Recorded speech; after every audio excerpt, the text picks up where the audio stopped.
أنا اسمي محمد ياسين لوزة، أنا من وافد على مدينة منبج من ريف دمشق، من مدينة حرستا، وصار لي حوالي 5 سنين هون في مدينة منبج.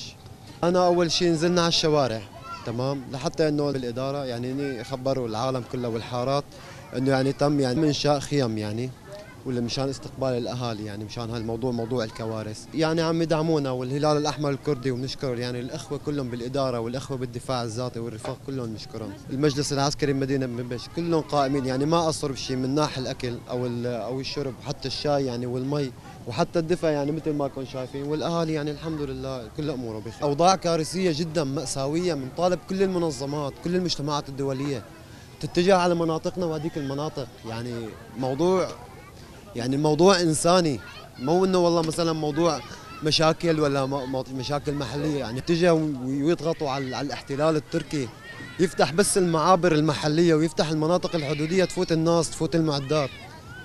يعني ونحن هون نحن خبرنا الأهالي إنه الرفاق هون بالإدارة يعني مجهزين قوافل إنه من محروقات، ومجهزين يعني إنه معدات وفرق إنقاذ تتجه لهنيك المناطق.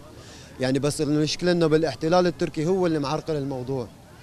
يعني ما بنقول استغفر الله، لا بده يرحمنا ولا يعني يخلي رحمة الله تنزل. يعني الاهالينا نحن انا لنا اهالي بعفرين وبجنديرس، جنديرس 255 بناء على الارض. الناس هنيك عم تشيل بايديها، ما عندهم امكانيات، امكانياتهم هنيك محدوده، مثلا يقدروا يشيلوا 5 ابنيه 10 ابنيه. يعني الموضوع انساني، يعني بس انه انقذوا الناس